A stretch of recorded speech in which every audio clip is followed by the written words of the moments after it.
I'll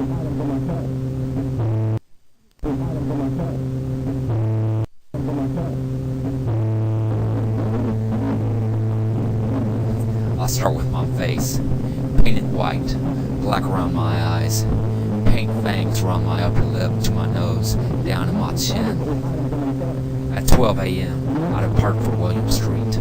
The mission is surveillance. I set up shop in an abandoned 2-story house. Their methods: already got the addict, buyer, or mark through 3 different locations. The first is a gas station parking lot on Martin Luther King Jr. Boulevard. From there, the addict picks up the dealer's helper, hookup. The hookup takes the mark to a hole-in-the-wall restaurant. On the outside, it says something like True Southern Barbecue and has a pink picture. The restaurant is one of the check-in points.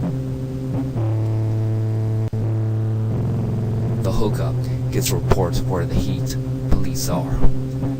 This determines the hookup's next spot. This is also the spot where the mark is assessed for value. The hookup will usually ask the mark to buy him a drink, a meal, or both. Your stereotypical rough hood, tank top wearing, pants worn half-mast, waistline in the middle of his ass is the pimp. Got the early 20s black chick wearing very provocative, curvy wear that only chick musicians wear. This is another way they'll check the mark for how much dough he has. Next stop, after zigzagging back streets, is a house's backyard where they give the mark a complimentary weed buzz. This is done to ensure the mark is not a police officer. Lots of times, they'll lace with cocaine rock.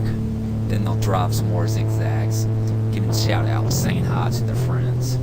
Usually guns are shown during this step, and a tough guy act to see what the marks are made of. Most of the time, the mark is dangerously sketched out, scared.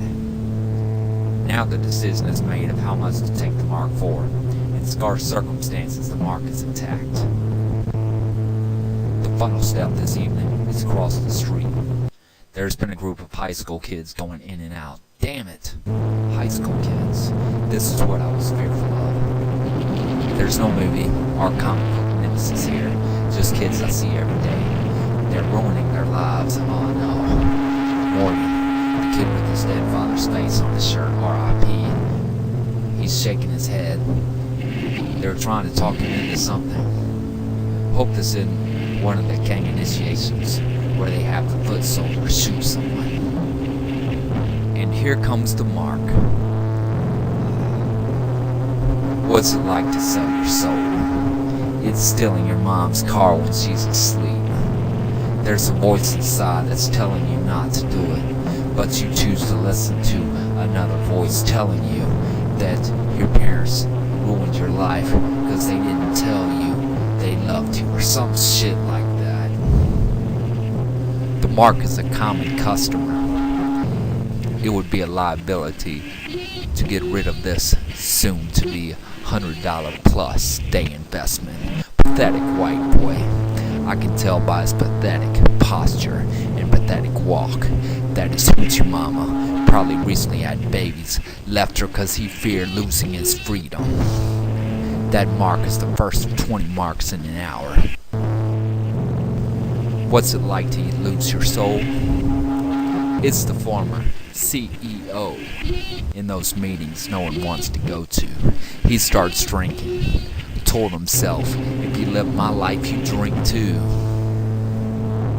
Phase 2 of the path was the strip club, and I'm the girl who understands for a $30 lap dance fee. Phase 3, intimate moment on the white lines. Phase 4, unemployed giving blood at the blood center just to collect $30 to buy a pebble, crack, rock. Or the 70-pound woman begging for money in every parking lot in town. She also exchanges sexual favors.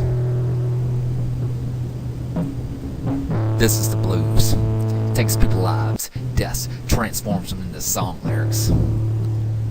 Throw the smoke bomb. Attack them when they can't see you, no mercy. And when the smoke clears, I'll show them my skull-painted face. Leave the image of a skull lodged to their thoughts. Scare them into doing the right thing. Scare them into doing the right thing. No, I can't make my move now.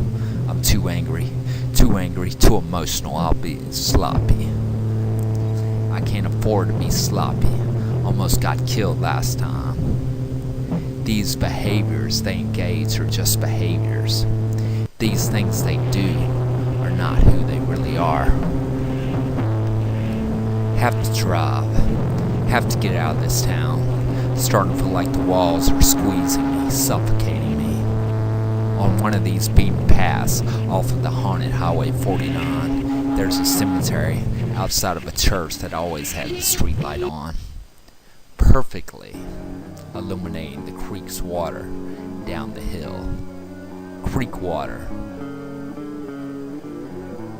waters that they use for baptism. Water is a conduit to the supernatural.